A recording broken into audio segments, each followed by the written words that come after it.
Notice how our Lord is asked the question, is it lawful for a man to divorce his wife for any cause? It's the Pharisees who ask our Lord this question.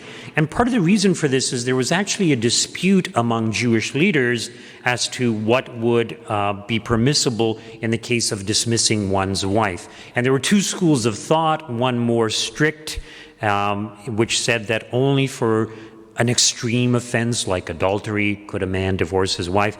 The other school of thought was very lax and said for any reason, let's say your wife burns the food, you can dismiss her, you can divorce her. So there were these two schools of thought, and they're asking our Lord about it. And notice our Lord's response. Basically, he's saying for no reason at all should you divorce your spouse. In other words, God created you male and female, and when he joins the two of you together, you become as one flesh. There's a spiritual bond, a spiritual union that takes place, which means that each part works for the good of the whole. And he does make an allowance, and he says, and I say to you, whoever divorces his wife, except for unchastity, and marries another, commits adultery. Well, what is this unchastity? It's actually a poor translation in the English. It comes from the Greek word porneia, which is where we get the term pornography from. And basically, pornography is anything that's inappropriate. So what our Lord is referring to, like let's say a man were to marry his daughter, well, that would be kind of like a porneia or an inappropriate form of marriage, and in that case, they should obviously separate. So that would be the only exception. So spouses are called to be faithful to each other. And notice the response of the apostles of our Lord, the disciples. They say, if such is the case of a man with his wife, it is better not to marry.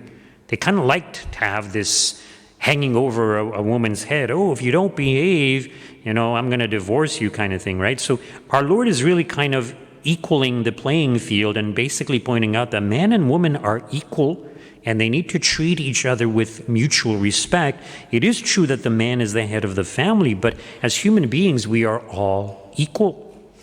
And so they put out, well, it's better in this case not to marry. And yes, marriage is something that has to be worked at. God gives us the grace. God gives married couples the graces that they need to be able to persevere in their marriage and to have a good marriage, provided each spouse is practicing their faith and willing to overcome their sinfulness, their pride, their selfishness, which is what causes problems within marriage to begin with.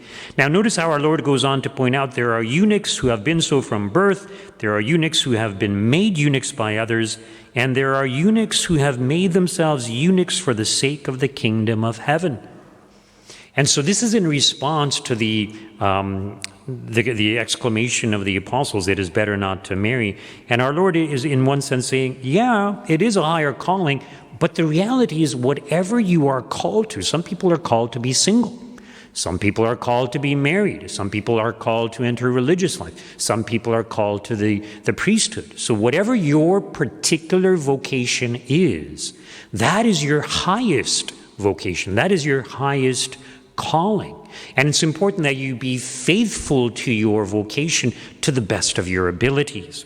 So when our Lord is talking about eunuchs, well, what is a eunuch? Well, a eunuch was someone who was castrated, has his testicles chopped off, because often the eunuchs, they would serve, for example, the queen, and the king was sometimes worried, the servant might try something with the queen or something, so they would castrate them so that they would not be able to have sexual abilities to perform sexually. And this being a eunuch isn't just being physically castrated, but it's someone who's dedicated to a single life. And this is what our Lord is referring to. So there are some who are eunuchs from birth. In others, they may never marry. They remain single. And there are eunuchs who have been made eunuchs by others. So castration is one way that might happen. But another way is, sometimes people just maybe they fall in love with someone and they're disappointed, and they say, oh, I'll never fall in love again.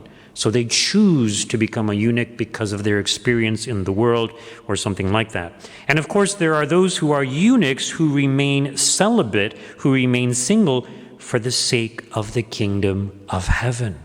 so priests, religious brothers and sisters. And as I mentioned, with any vocation, one has to persevere in that vocation because there will always be temptations against one's vocation. So priests need to be celibate, religious need to be celibate also. Notice in today's first reading from the book of the prophet Ezekiel, there's this description of kind of a romantic love between God and the Jewish people, in particular Jerusalem. And, God is kind of using this analogy of someone who's born, their navel cord isn't even cut, they're covered in blood. It's kind of like they're not taken care of. And basically what God is trying to point out is that you're not worthy. Your parents were, what was it, Canaanites and Amorites and Hittites. You come from them. You're not worthy, but I chose you.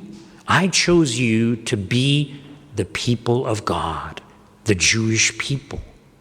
And even though these Jewish people, as we read further on, they were unfaithful to God, it's kind of like it's kind of like somebody committing adultery when they rebel against God and have false gods. So even though they do all these terrible things, God is still going to be faithful to them.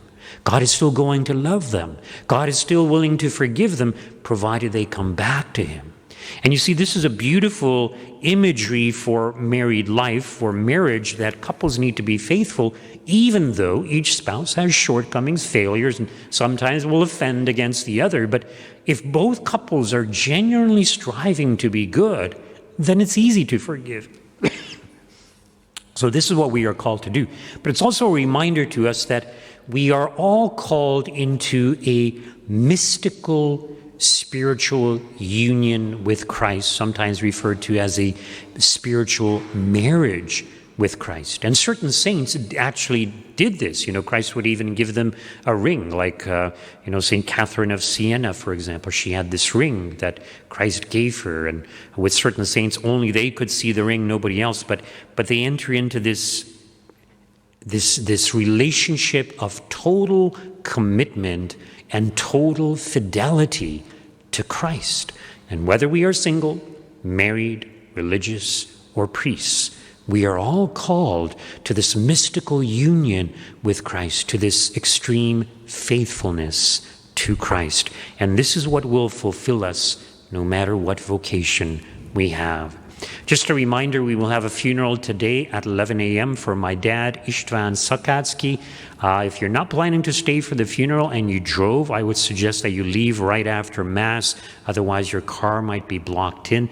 I think we may get a lot of people coming for the funeral. I'm not sure, but just be aware of that fact.